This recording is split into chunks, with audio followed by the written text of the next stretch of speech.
notably that happened last night involving the two Bay Area teams. But Jake, let's start with Paul Skenes. Let's do it. The game last night, I know we've really pretty much talked about Paul Skenes after every start, but each one kind of gives us a slightly different thing to discuss. And this outing in which he pitched into the ninth inning really kind of sparked something in you, I understand. Yes. Now, what's important to understand is that he's looking kind of dumb with his finger and his thumb in the shape of an L on his forehead. Because I see it says L Skenes right here. L Skenes, even though his first name is Paul, more like Wall Skenes. Now, obviously, this is stupid considering he threw to the eighth inning and only allowed 2 runs. And to the ninth?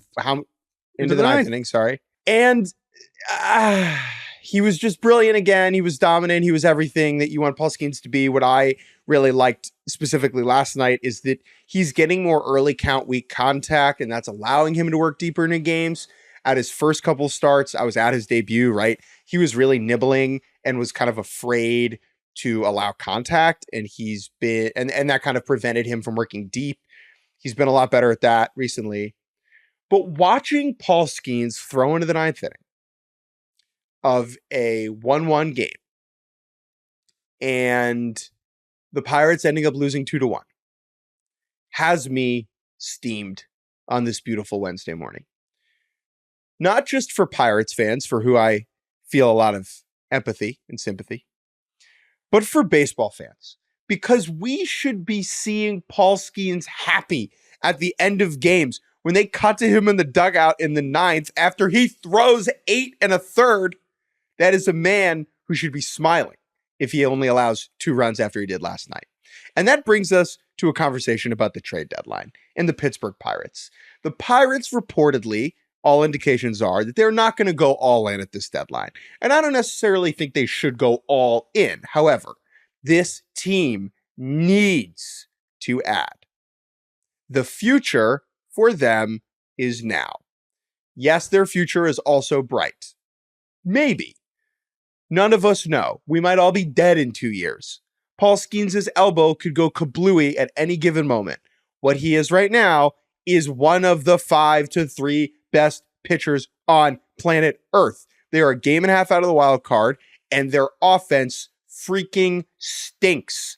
Their rotation, though, is so good and so promising for this season that if they go into a 3-game set in the playoffs against any team with Skenes, a healthy Jared Jones, and Mitch Keller, that is a formidable situation for any lineup. Yeah. And I think the Pirates, where they're at right now, just add one more unequivocal guy who rakes, a guy who bangs, a guy who bops. Give me Brent Rooker. Give me Randy Arozarena, who's turned his season around over the last month and a half.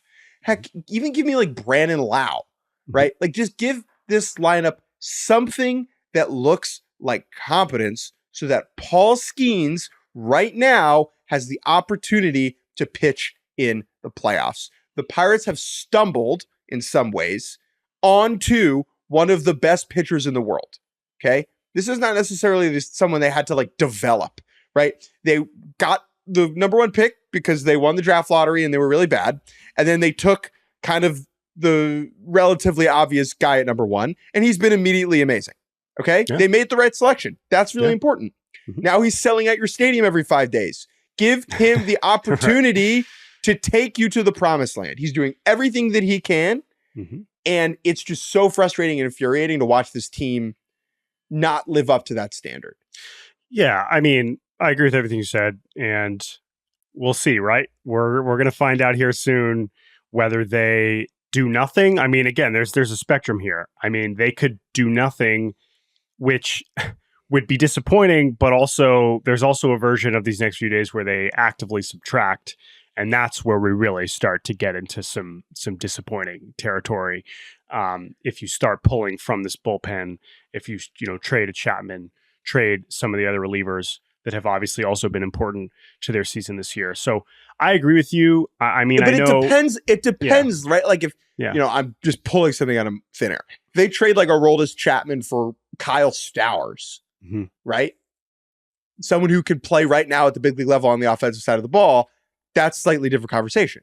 If they're trading Aroldis Chapman for a 17-year-old kid in the Dominican Summer League, right. Then it's different. I know you're just coming up with a name. I mean, I don't know if Kyle Stowers, as much as, God bless him, that does not qualify what you're talking about as like someone who can help the offense for sure, right? I understand. And so maybe there's a way they can thread that needle. I do think they're with a lot of these teams that are going to kind of wait until the very, very end before they make this decision. I know some people listening to this are saying, okay, great, maybe Paul Skenes and Mitch Keller and Jared Jones, if he's healthy, which we're still waiting to see that, could win a postseason series.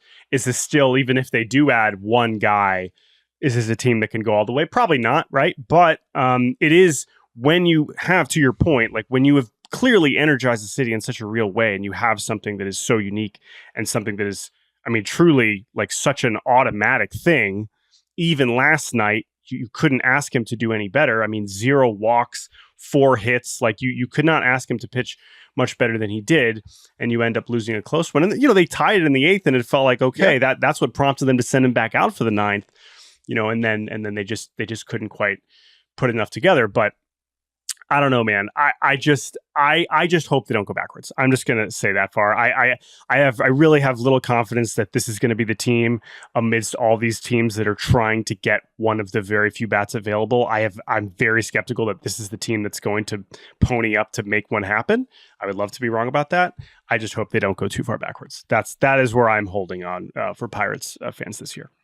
The world's getting hotter. We're all going to be gone in 2 years. Whatever. 2 just years, trade man. all your you prospects. Just keep giving me the 2 years timeline. I'm trying to get through this bout of COVID and then enjoy some life. All right, let's give me a little bit more time than 2 years. I mean, right? I know we're trying to be a little dramatic here on the pod, but let's I'm not being dramatic, Jordan. Look, Pirates, give Jordan a reason to fight through his COVID. Give him something to look forward to. Okay. So anyway, Skenes still awesome. What a freaking surprise. Also, because again, like we're always looking forward to the next one, slated to pitch in Houston next week, which would be delightful. So we can all look forward to that. And we will see if the Pirates can outscore the Astros. The A's can. The A's can outscore the Astros. If the A's can outscore the Astros, surely the Pirates can outscore the Astros.